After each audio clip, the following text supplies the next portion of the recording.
Ladies and gentlemen, welcome to the Little Hard Press Podcast and YouTube show. I am JC, and unfortunately today I am joined with myself. I'm here in beautiful Savannah, Georgia. I'm at a Marriott somewhere in the deep, deep South, and I'm coming to you. It's funny because most of the times, we record these episodes, and it's not necessarily a struggle, but it's one of those things about it's about staying consistent, and it's about the sacrifice that you're willing to make. And it's oftentimes that I'm looking at ourselves in the last couple of years and recognize that the Low Hard Press podcast and YouTube show has been pretty goddamn fucking consistent, and I'm rather proud of that sheer fact. And as I'm sitting here in a very empty uh breakfast nook, and with my blurred background, my shitty camera, and my shitty microphone, my shitty audio, I have to initiate an apology, because we generally give you a little bit better quality when it comes to this particular show. But it's one of those things that I wanted to come to you and realize that these things are a struggle, and it's a sacrifice. And oftentimes, we do certain things here at the Aloha Press to chase the financial goals in our life. And that's not what drives me. That's not what propels me to do the things that we want to do in our lives. I'm sitting here thinking that I'm about to go and visit a beautiful place here in the next probably 8 hours. And what gets me up, what drives me, what motivates me in my world is doing this podcast and talking about golf and talking about the things that I enjoy in life. And it's a constant reminder that if you're not doing the things that you enjoy in your life, if you're not doing the things that are bringing you happiness and smiles, and what's the fucking point? What's the real point? You don't go out on the golf course and recognize that, I just want to make double bogeys and triple bogeys in life. It's about shooting for the fucking pin, and it's about going for the fucking green, and it's about doing the things in your life that are worth, that birdie putt. It's worth chipping in for eagle. It's worth, taking that adventure out on that golf course where you might have never gone before. And we're going to keep it golf consistent for the most part in regards to this particular talk, and we're going to get into the Zurich Classic. But I just wanted to reiterate and remind everyone that the things that I'm doing in my life are the Aloha Press, and it's the Aloha Press way. It's about going all in. It's about betting on yourself. It's about betting on the things that you want to do in your life that brings you happiness. And recording this podcast at 1:28 in the morning on a beautiful Savannah night when it's 75 degrees outside, and I'm here in a 3/4 zip, repping my golf stuff. I just want to remind you that, life is so freaking short, and we're only here temporary. Everything that we do, everything that we achieve, everything that, is moving forward, it's all temporary. It's all the things that, you might think have a lot of meaning in your life, but what means the most is the experiences that you have with the friends and family that you surround yourself with. And I just wanted to remind you that, here at the Aloha Press, we're doing the things that we want to do. I'm chasing the dreams that I want to have. I don't know what episode we're on. I don't know what show we're on, but it's in the hundreds, and I'm proud of that thing, because we've stayed consistent. We've stayed on this path of driving forward and moving towards the goals that we want to achieve. It's at some point in time in my life, I'm going to be talking golf for a full-time living. If that's either through our patrons or our subscribers or through our affiliates or through our sponsorships, it is what it is. But it's a dream worth chasing. It's because the things that I talk about and the things that we do brings me energy, and it brings a sense of calmness. to the path that I'm living on. And as we get into this episode, we got the Zurich Classic, and sure enough, I mean, we got Xander Schauffele and Patrick Cantlay. I mean, two guys who are absolute just beasts when it comes to the game of golf. But when I looked at their games and I recognized that they are the winners this week, did they bring any excitement? Did they do anything special this week? I don't know. I didn't watch a lot of golf this week. The golf that I did watch, it was rather boring. It was rather disappointing. Billy Horschel and Sam Burns decided to just shit an egg there at the end. Doc Redmond and Ryder, I mean, just didn't really make it interesting, unfortunately.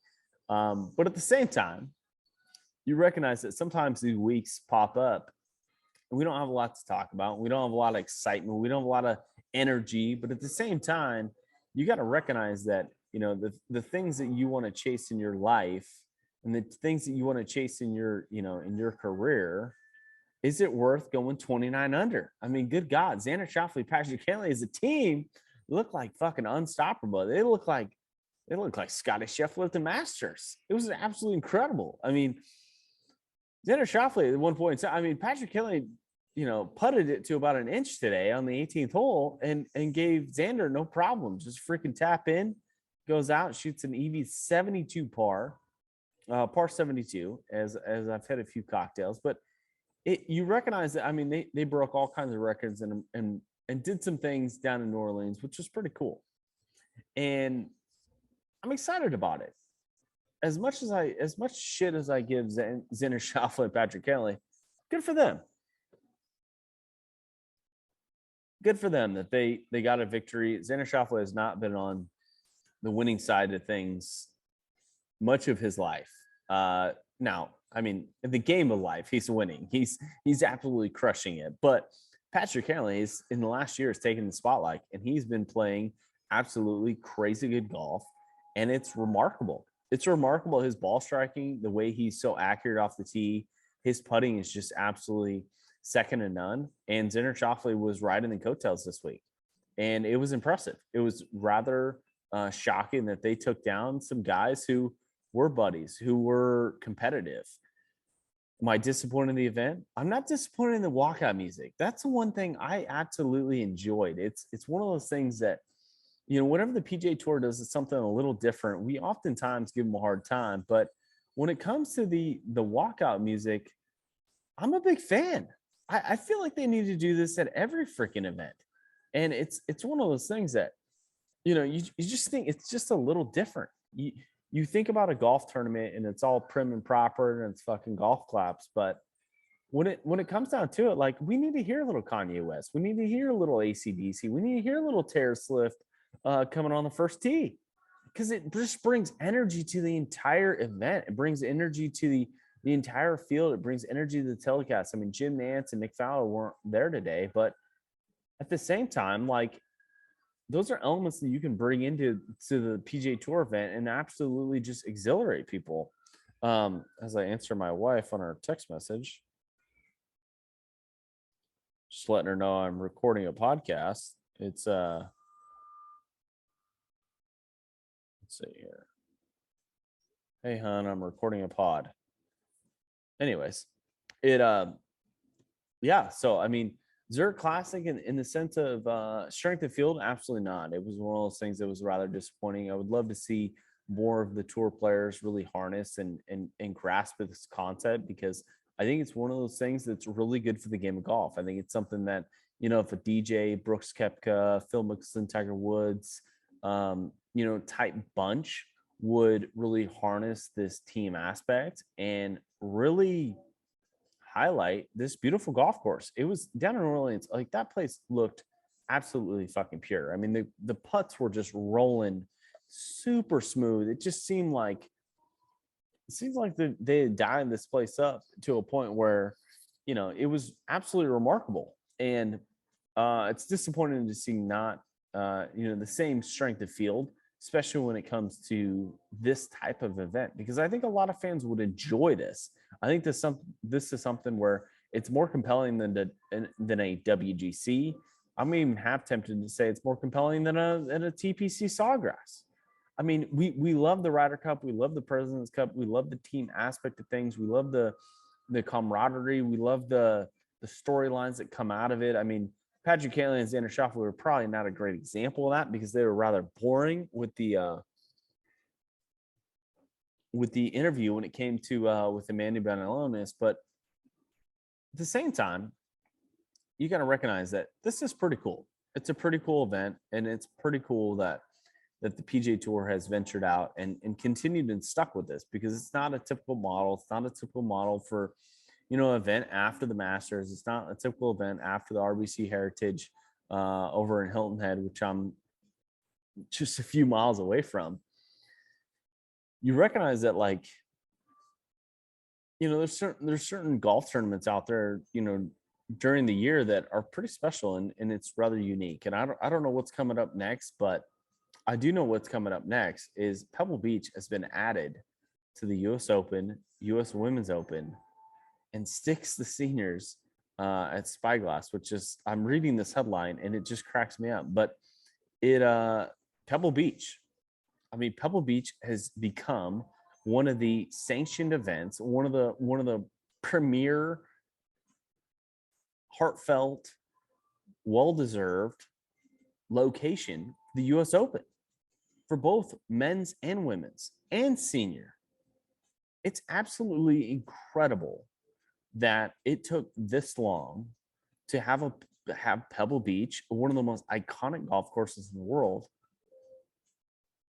not be checked off as a place that the U.S. Open is played in and out every single freaking. I don't want to say almost every year, but like at the same time, I think Jeff and I have talked about this in the past. I think Pebble Beach could be the West Coast version of Augusta National. It's just my theory. I've been to both places. I've seen both tracks. I've played Pebble Beach.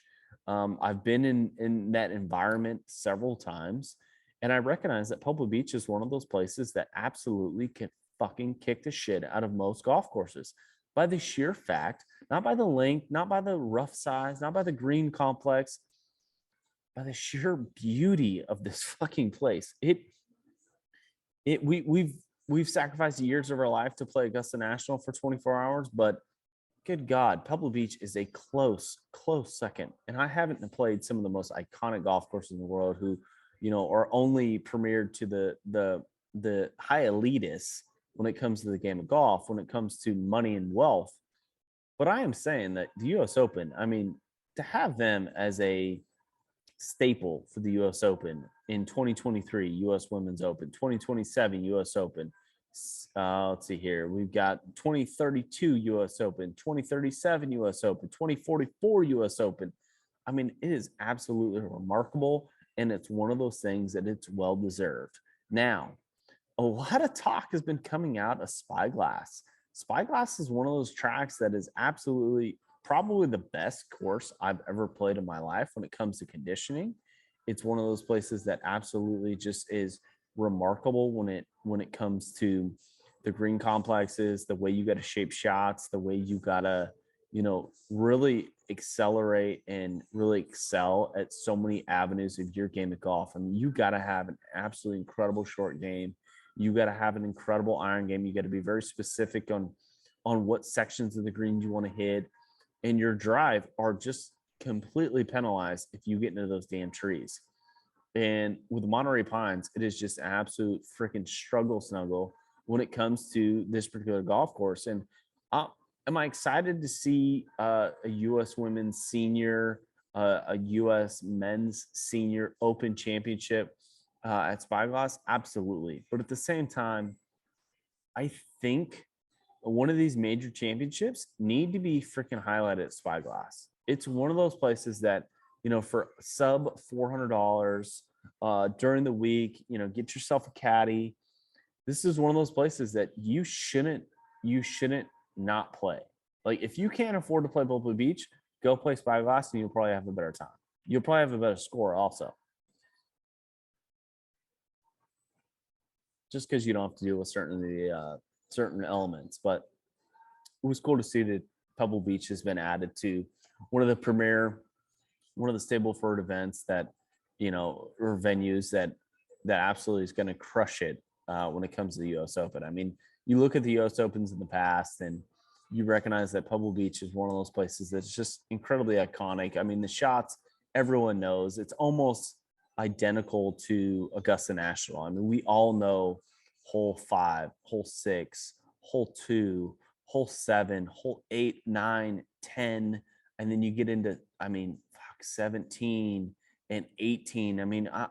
I've had the blessing of seeing a guy who fucking was putting for eagle.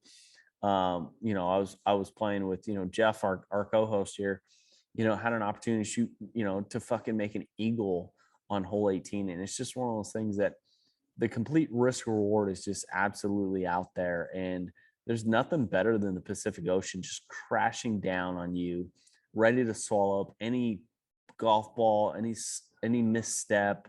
I'm excited for the U.S. Open. I was wearing my U.S. Open hat when Gary Woodland won back in 2019, and it just got me fired up. But what got me more fired up is, the opportunity to go out and spend $87.5 million on Mark Wahlberg's house, which just hit the market. The dude bought I think he bought this particular house, 12 bedroom, 20 bathrooms, lavish living spaces and a 2-story floor plan.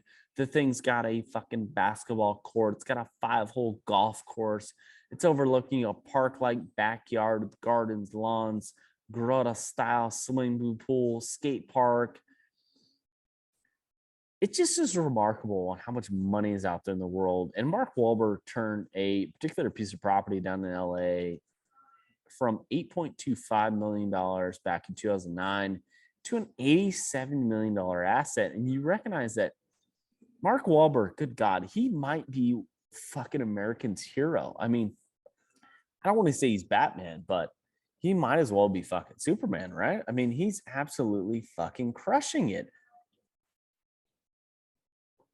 The guy has the ability to go out and produce a home that looks like this. And I know you can't see it on the YouTube channel and or see it on the podcast because, well, I don't have that ability this week, but it's absolutely incredible. I mean, to have your own 5 holes of golf in the hills of LA is just remarkable. I mean, if I had $89 million, I might be buying this goddamn place.